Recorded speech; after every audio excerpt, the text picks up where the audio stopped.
새해에 우리 교회는 믿음의 결실을 거두어야 하겠다 하는 의미로 열매를 표에 실어 올렸습니다. 그러다 보니 저는 이제 15일 동안 보름을 살면서 습관이 하나 생겼습니다. 앞에 과일을 보면은 그냥 먹을 수가 없어서 이 사과는 어쩌면 이렇게 잘생겼을까, 그리고 이렇게 곱게 자라기까지 얼마나 많은 노력이 있었을까 생각을 합니다. 감 두 개가 있는데 하나는 아주 잘 열렸고 하나는 좀 못해요. 그것이 또 구별이 되었습니다. 나는 하나님 앞에 더 잘 익은 감처럼 이렇게 열매를 맺고 있는가, 이런 생각을 해봅니다. 혹시 열매가 표어여서 우리 성도님들도 이런 생각을 하지 않으실까 걱정이 돼요. 하지만 먹을 것을 앞에 두시고 너무 많이 생각하면 맛이 없어집니다. 방법은 보시면 기쁨과 감사를 함께 해서, 그래서 열매를 대하면 맛있고 은혜로워질 것으로 생각이 됩니다. 성도 여러분, 열매란 이루어 놓은 결과를 비유할 때 쓰는 말입니다. 성경으로는 영적 결실을 가리킵니다. 바울 사도는 그의 서신서 바울 서신에서 이 열매라는 용어를 많이 사용했어요. 바울 서신을 보면 열매가 많이 나와요. 빛의 열매, 의의 열매, 영생의 열매, 그리고 잘 아시는 성령의 열매 등을 바울 서신을 통하여 우리에게 가르쳐 주셨습니다. 이 영적인 열매들은 한 가지 공통적인 대전제가 있습니다. 뭘까요? 예수님 안에 있어야 한다는, In Christ. 그래서 자라고 열매를 맺는다. 주님의 말씀입니다. 우리 잘 아시는 요한복음 15장 4절, 우리 주님의 말씀을 다 함께 봉독하시겠습니다. 내 안에 거하라, 나도 너희 안에 거하리라.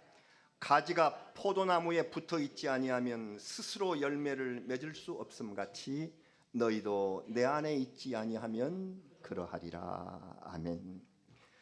주 안에 있는 가지는 열매를 맺기 위하여 하루하루 변화를 겪습니다. 햇볕과 비와 바람이 내려와 감싸며 가지를 성장시켜 줍니다. 외적인 도움, 이거 하나님이 주신 것. 그러면 이 나무도 빛과 바람을 받아서 열심히 뿌리로부터 영양소를 빨아올리고 싹을 틔우는 그런 응답을 합니다.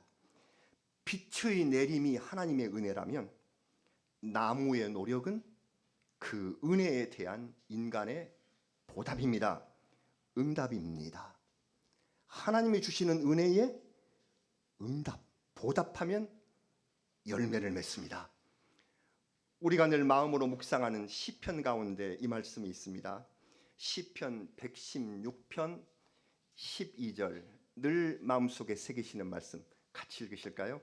내게 주신 모든 은혜를 내가 여호와께 무엇으로 보답할까?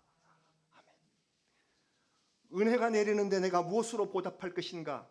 이에 대한 대답도 역시 시편 116편에 있겠죠? 시편 116편 17절로 응답이 옵니다. 이것도 같이 봉독하십니다. 내가 주께 감사제를 드리고 여호와의 이름을 부르리이다. 아멘. 감사의 예배를 드린다. 감사하는 것이 하나님의 은혜에 대한 우리의 보답입니다. 우리가 저 풍성하신 하나님께 무엇을 드려서 다 우리가 마음으로 드리지만 감사하는 그 마음. 그래서 오늘 골로새서의 말씀은 감사로 충만히 채워져 있습니다. 그래서 제목을 아주 쉽게 잡았어요. 감사는 영적 열매를 맺게 하는 신앙의 요소이다. 감사가 없으면 열매를 맺을 수 없다는 것입니다. 영국의 청교도 혁명 시기에 살았던 아이작 월튼이라는 작가가 있습니다. 이 아이작 월튼의 글을 읽으셨는지 모르겠습니다만 대표적인 저술이 The Complete Angler, Complete 완전한 앵글러, 낚시꾼, 완전한 낚시꾼이라는 그런 이 책입니다. 이것은 낚시책이 아니라 앵글러는 낚시꾼인데 지금은 이 피셔라고 하죠. 그 낚시꾼 피셔의 고어, 옛날 말이 앵글러입니다. 앵글이 옛날 말로 낚시였습니다. 그러면 이건 낚시책이 아니라 크리스찬이 가져야 할 비유에 관한 것입니다. 비유책입니다. 그래서 이 아이작 월튼을 비유의 천재라고 합니다. 이 월튼이 우리에게 아주 중요한 비유를 하나 해주었는데 이 말이 기억에 남습니다. 하나님이 거하시는 곳은 딱 두 곳이다.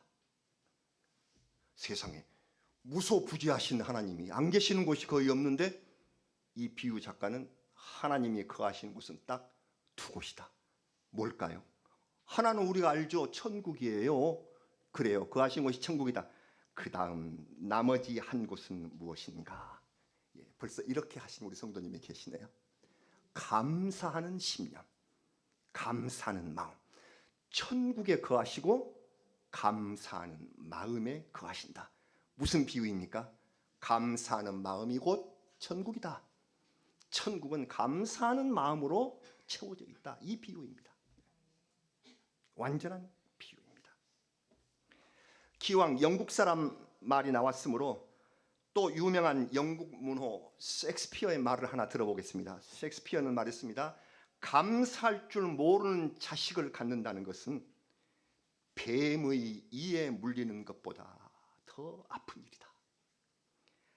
하나님의 자녀라고 하면서도 감사할 줄 몰라요? 감사할 줄 모르는 자식을 갖는다는 것은 뱀의 이에 물리는 것. 뱀은 죽음, 곧 지옥을 상징하는 것입니다. 감사가 있음에 따라서 천국이요, 감사가 없으면 지옥이다.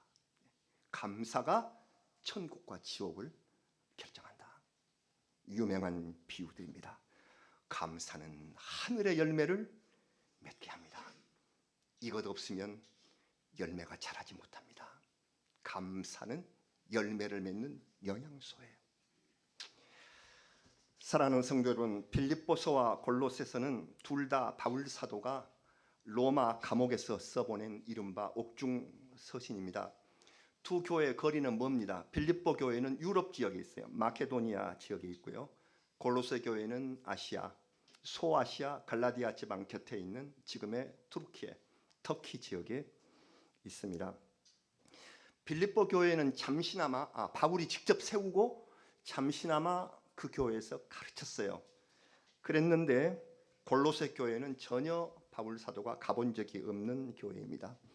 골로새 교회는 에베소에서 은혜를 받은 에바브라라는 사람이 자기의 고향 골로새, 에베소에서 약 160km 떨어졌다고 하니까 여기서 대전보다 약간 먼 거리, 그래서 자기 고향으로 가서 거기 리쿠스 강이 흐르는데 그 강변에 세 개의 작은 도시가 있어요.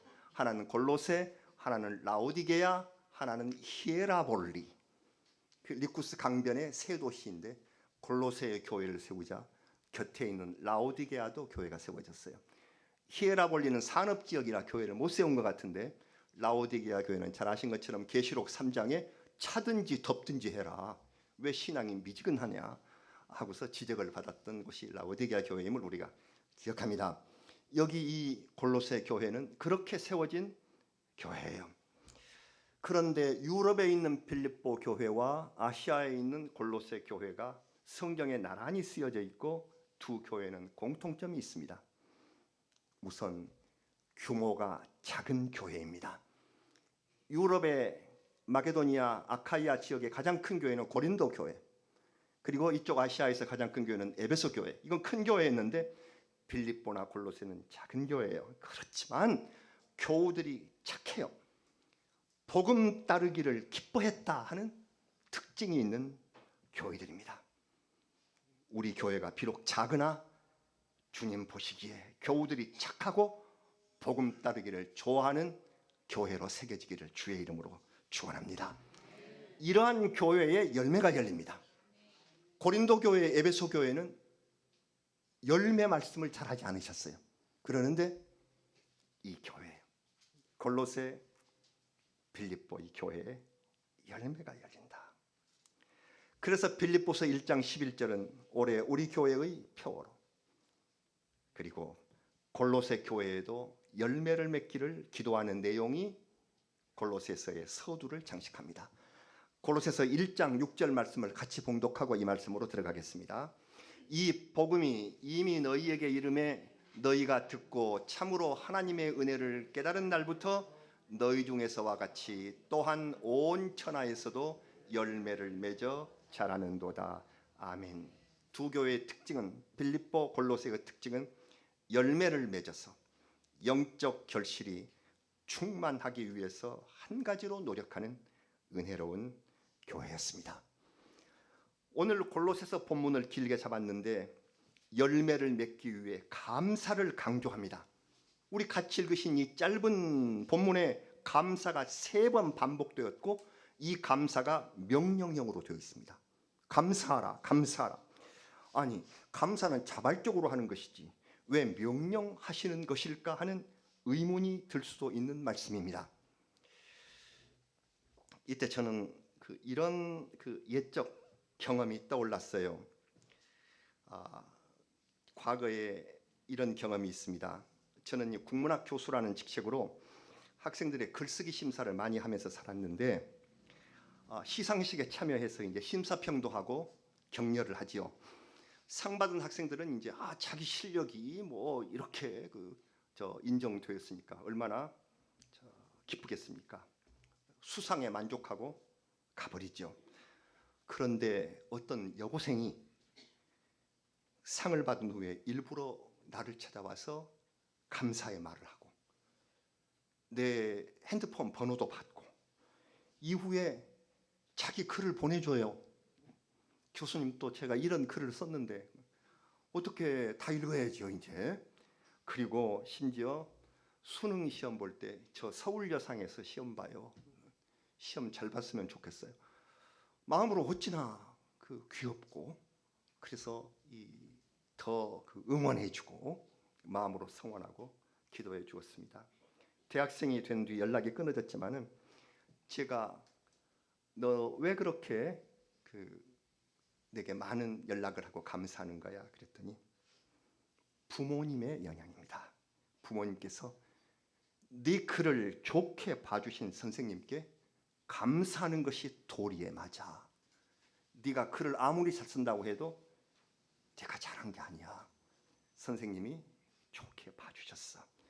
그래서 네가 감사하면 너는 더 좋은 글을 쓰게 될 것이다. 부모님이 그렇게 말씀하고 시키셨다는 거예요.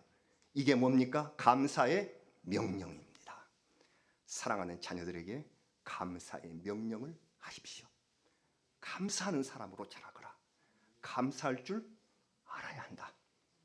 네가 나 된 것은, 그리고 네가 이렇게 상을 받게 된 것은 네가 잘해서가 아니라 감사함이 넘쳐서 그렇게 되어야 하는 것이다. 그걸 배웠더라 그 말입니다. 그래서 나의 자녀들에게도 감사하는 법을 가르쳐야 되겠다. 제가 크게 배웠어요. 저는 내일 모레 화요일에 우리 교단 신문 기독공보의 신춘문예 시상식에 참여할 계획을 세우고 있습니다. 여러분, 신춘문예는 시, 소설, 수필 등 문학작품을 공모 심사해서 새해 벽두의 당선자를 냅니다. 그게 신춘문예예요. 그래서 문인으로 데뷔해요. 거기에 이제 당선된 사람이 영예가 크죠.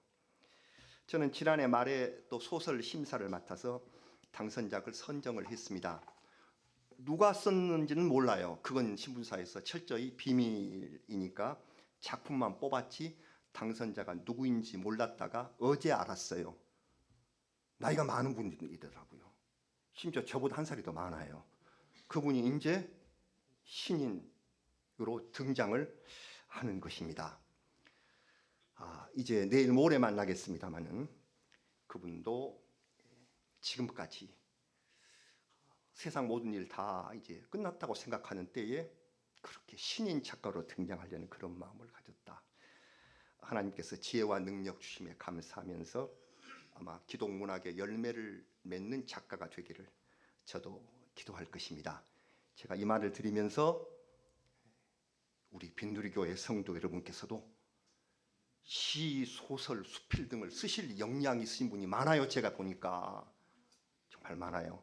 그래서 2년마다 기독 신춘문예가 열리는데 이번 끝났으니까 2년 후에 우리 교회 여러분 가운데 당선자가 나오시기를 바랍니다. 2024년 11월까지 내시면 돼요. 2024년 11월 그러면 2025년 신춘에 당선이 되신단 말이에요. 그래서 우리 같이 하나님께 감사드리게 되기를 바랍니다. 당선자가 이제 나오고 보니까 우리 교우님들에게 빨리 좀 알려드렸으면 하는 생각이 든단 말입니다. 하나님께서는 바울 사도를 통해서 성경 말씀으로 감사의 명령을 내리고 계십니다. 하나님 아버지로서 우리 인간에게 시키시는 것입니다. 은혜를 받아 열매를 맺는 것은 내가 잘나서가 아니며 내 믿음이 뛰어나게 좋아서 맺는 결과가 아님을 알게 하십니다. 그래서 오늘 골로새서 말씀은 감사하는 자가 되어 감사하는 마음으로 하나님 아버지께 감사하라, 이 명령을 우리에게 내려 주셨습니다. 우리를 향한 명령으로 받으시기를 주의 이름으로 바랍니다. 감사하는 사람은 골로새서의 말씀을 보면 위의 것을 생각합니다. 골로새서가 주시는 독특한 말씀이에요. 이미 바울 사도는 여러 가지 사람을 둘로 나누어서 고린도 후서에서는 겉사람과 속사람, 에베소서에서는 옛사람과 새사람으로 나누었습니다. 골로새서에서는 위의 것을 생각하는 사람과 땅의 것을 생각하는 사람으로 나누었습니다. 골로새서 3장 2절과 3절 말씀을 같이 봉독하시겠습니다. 위의 것을 생각하고 땅의 것을 생각하지 말라. 이는 너희가 죽었고 너희 생명이 그리스도와 함께 하나님 안에 감추어졌습니다. 아멘. 위아래는 단순히 공간적인 의미가 아니라 신앙적 차원의 구분입니다. 위의 것이란 무엇입니까? 위의 것, things above, 위에 있는 것들, 이것은 성경에 세 가지로 말씀을 하시고 있습니다. 하나님 우편에 앉아 계신 예수 그리스도, 죽음에서 새 생명으로의 부활, 그리고 그리스도와 함께 영광 중에 나타나는 것, 이것이 things above, 위의 것이에요. 위의 것. 이 위의 것이 지금 감추어졌다고 합니다. 여러분, 열매가 열리기 전에 이 열매를 보호하기 위하여 이 지금 트는 열매는 잎과 줄기 속에 잘 감추어져 있음을 우리는 봅니다. 우리의 귀한 생명이 그리스도와 함께 하나님 안에 지금 감추어져 있음을 생각하라고 말씀하십니다. 열매는 생명입니다. 그 생명의 열매가 영광으로 나타나는 그날을 생각하면서 살아가는 그 사람은 위의 것을 생각하는 사람이요, 이 사람의 행동은 감사가 넘친다. 이것이 우리를 향하신 하나님의 말씀입니다. 그와 반대로 땅의 것, things wonders, 이 지구상에 있는 wonders, 이 지구 위에 있는, 이 땅 위에 있는 things, 이 땅의 것, 이것은 육신에 속한 것입니다.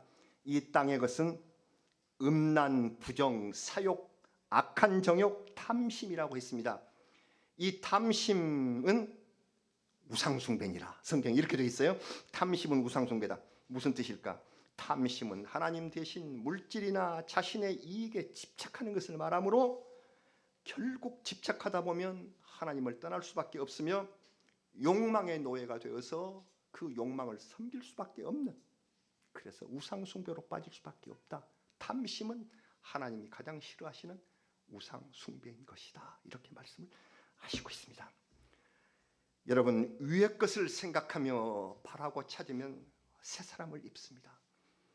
지난주에 우리 에베소에서도 이 새 사람에 대해서 말씀을 하였지만 골로새서에서 다시 한번 새 사람에 대하여 정의하십니다. 골로새서 3장 10절 말씀입니다. 같이 봉독합니다. 새 사람을 입었으니 이는 자기를 창조하신 이의 형상을 따라 지식에까지 새롭게 하심을 입은 자니라. 아멘. 창조주 하나님의 형상이 내게 임한 사람, 그리하여 내 지식과 생각, 내가 계획하고 있는 모든 것들이 위를 향하여 다시금 새로워진 그런 사람, 우리는 이제 그리스도 안에서 위의 것을 바라보면서 살아가야 하는 새 사람이 되었습니다. 이 새 사람이 되는 것을 감사하면서 사는 것, 이것이 올 한 해 우리에게 주신 감사의 명령이요 의무입니다. 사랑하는 여러분, 새해를 맞아서 우리는 주님 안에서 의의 열매를 가득 맺기를 기도했습니다. 성경을 읽고 묵상하는 우리에게 하나님께서는 그것을 맺는 법까지 친절하게 알려주셨습니다. 감사하라. 감사는 은혜에 보답하는 방법이며 열매를 맺게 하는 필수적인 신앙 요소라고 하였습니다. 지혜로운 사람들은 이 말씀을 통해서 감사가 곧 천국이다, 감사가 있는 곳이 천국이다 하는 것을 우리에게 깨닫게 하였습니다. 오늘 15절에 감사하는 자가 되라고 명하십니다. 이 명령은 마음의 평강과 같이 묶어서 명령하셨습니다. 마음의 평강이 감사를 이루는 거다. 감사를 잃어버린 사람들이 하는 짓들은 불평불만입니다. 마음의 평강, 샬롬을 송두리째 걷어가 버리는 것이 불만입니다. 성경은 일찍이 광야에 나왔던 이스라엘 백성의 모습을 보여주지요. 그들은 광야 길을 걷다가 배고프고 목이 말라서 행진에 지쳤습니다. 그러자 쏟아진 것이 불평불만. 모세와 아론을 원망하고 차라리 애굽에 있었다면 자유는 없었어도 배고프지는 않았을 것이다 이러면서 다시 노예 생활로 돌아가자고 하는 그 모습. 이 불평은 출애굽을 이루신 하나님, 약속의 땅으로 이끄신 하나님의 은혜에 정면으로 반기를 든 행위입니다. 홍해를 가르시고 매일 만나로 먹이신 하나님께 감사드리기를 거부한 그 백성은 40년이 지나기까지 열매를 얻지를 못했습니다. 그래서 40년 동안 광야에서 헤매는 생활을 했던 것을 우리는 압니다. 예수님을 따른 제자들도 불평불만이 많았습니다. 빈들에 모인 사람은 많은데 먹을 것이 없다고 불만한 제자도 있었고, 돈으로 계산을 해서 구제를 더 해야 되지 않냐 불평하던 제자들도 있었다. 그 가운데 가룟 유다는 예수님을 파는 행위를, 어두운 행위를 하고 영원히 흑암 속으로 사라져버린, 삶의 만족이 없으므로 평강도 없고 샬롬이 없으니 감사한 마음도 없이 영원한 흑암 속으로 사라져버린 그런 제자도 있었다는 것을 생각해야 합니다. 우리 성도 여러분에게 다시 한번 평강, 샬롬의 축복을 드립니다. 매일 아침 8시 좀 지나서 빈누리 광장에 올리는 오늘의 말씀, 3년을 지나며 하루도 빠짐없이 우리 골로새서 마지막 장까지 왔습니다. 이 목사의 아침 기도는 우리 성도들이 이 말씀 따라서 하루를 진리로 밝히고 샬롬, 곧 평강을 같이 누리기를 원하는, 그래서 마무리에 꼭 샬롬을 쓰는데 다시 한번 말씀드리거니와 샬롬은 육신의 건강과 승리, 정신적 행복과 자유, 영적으로 하나님과의 관계의 형통, 그리고 감사를 포함한 축복의 인사입니다. 그리스도의 평강, 샬롬은 우리를 불러서 하나가 되게 하시며 감사의 열매를 맺게 하십니다. 오늘 우리 같이 읽으셨지만 오늘 골로새 3장 15절 말씀을 다시 한번 같이 봉독합니다. 그리스도의 평강이 너의 마음을 주장하게 하라. 너희는 평강을 위하여 한 몸으로 부르심을 받았나니 너희는 또한 감사하는 자가 되라. 아멘. 평강과 감사로. 하나님은 감사하는 마음을 중하게 보십니다. 그냥 지나는 말이나 거칠애로 감사를 넘겨버리지 말고 마음으로 진정 감사하며 살아야 합니다. 하나님은 우리 마음의 중심을 보십니다. 하나님께 진정으로 감사하는 사람은 그 마음에 그리스도의 말씀이 거하고 시와 찬송과 신령한 노래가 우러나온다고 말씀을 하셨습니다. 그래서 하나님을 찬양하게 됩니다. 오늘의 말씀처럼 우리들 감사하는 마음으로 하나님을 찬양하십니까? 틀에 박힌 예배 순서로 아무런 감동 없이 참여하는 것이 아니라, 그렇다면 구습을 따르는 옛사람에 불과한 것이죠. 찬양을 내가 할 수 있다 내 능력 자랑으로 여기지 말고 하나님의 영광을 가로막는 교만을 버리고 진정 감사하는 마음으로 하나님을 찬양하면 우리의 마음속에 의의 열매, 성령의 열매를 맺게 하시는 하나님의 은혜가 우리의 심령을 지배하시게 될 것입니다. 주님의 은혜에 보답할 방법은 감사하는 사람이 되는 것입니다. 감사로 찬미하며 열매 맺는 올해, 은혜로운 열매를 맺으시는 감사의 성도들이 되시기를 우리 구주 예수 그리스도의 이름으로 축원합니다. 기도드리겠습니다. 감사를 명령하시는 하나님, 진정 우리가 감사하며 열매를 맺어야 되겠기에 꼭 필요한 명령을 우리에게 주신 하나님 감사합니다. 평강을 위하여 우리는 한 몸으로 부르심을 받았습니다. 우리 한 몸이 된 사랑하는 형제자매 우리 빈누리 성도들, 평강을 위하여 감사하며 사는 저희가 되게 하시고 올해는 참으로 믿음으로 의의 열매를 맺게 하여 주시옵소서. 한 해를 출발했습니다. 다음 주일에는 우리 민족의 명절인 설날입니다. 우리 모두 더더욱 감사하는 마음이 넘쳐서 주님 사랑 감사하는 마음 충만한 성도들이 되기를, 그래서 우리의 모든 교회와 가정 위에 주님의 평강이 내리시기를 간절히 바라옵고 예수님 이름으로 기도하옵나이다. 아멘.